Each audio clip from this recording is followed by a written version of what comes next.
Hello friends, welcome back to my channel.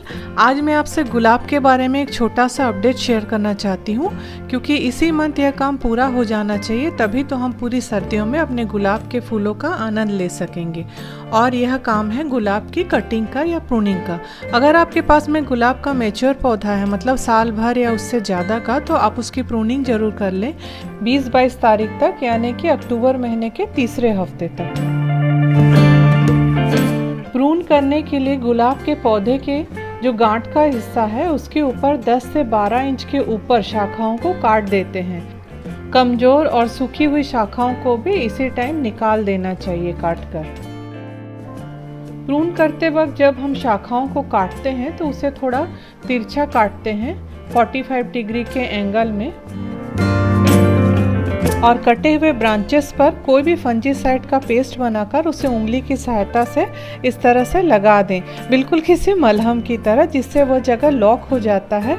मैंने इसमें साफ और खाने वाले तेल का पेस्ट बनाकर लगाया हुआ है।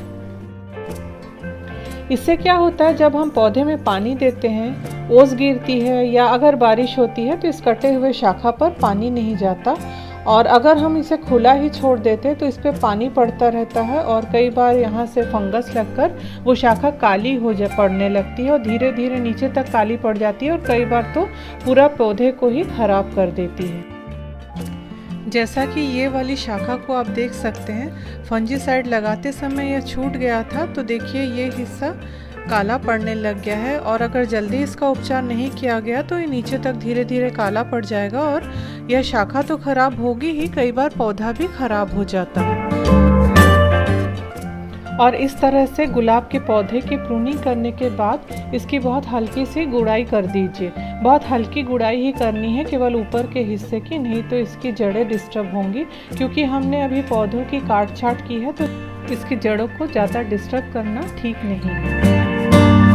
और उसके बाद इसमें थोड़ी सी खाद डाल दें, चाहे वह गोबर की खाद हो, वर्मी कंपोस्ट हो, रोज मिक्सचर हो या बोन मील हो।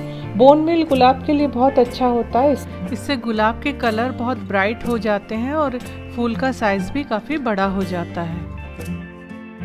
खाद या कंपोस्ट डालते वक्त हमें एक बात का ध्यान रखना चाहिए, उसे हमें जड़ के एकदम पास में नहीं डालना चाहिए, बल्कि गमले के किनारे वाले हिस्से में जहाँ मिट्टी है वहाँ हमें खाद डालना चाहिए। और इस बात का ध्यान हमें हर पौधे में जब हम कंपोस्ट डालते हैं तब रखना चाहिए कि जड़ों के एकदम पास में हमें कभी भी कंपोस्ट नहीं डालना है। और इतना करने के बाद हमें गुलाब के पौधों को ऐसी जगह पर रखना है जहां दिन में कम से कम इसे 6 से 7 घंटे की धूप ज़रूर मिले। अगर इतना काम आपने अभी कर लिया तो फिर पूरे ठंड भर आपके गुलाब में बहुत अच्छे से फूल खिलेंगे। तो आप भी जल्दी से ये काम कर लीजिए। जिन पौधों को प्रून करने के बाद मैंने आपको दिखाया, ये गुलाब के पौधे मेरे पास 10-12 साल से हैं और मैं हर साल इन पौधों में ये काम ज़रूर करती हूँ। और ये जो फूल आप देख रहे हैं, ये पिछले साल के पौधे के खिले हुए फूल हैं। इस साल भी जब खिलेगा तब मैं आपसे ज़रूर शेयर करूँगी। उम्मीद करती हूँ कि ये जानकारी आप लोगों के लिए उपयोगी साबित होगी। फिर मिलूँगी अगली जानकारी के साथ, तब तक के लिए आपसे विदा लेती हूँ। Bye bye and take care.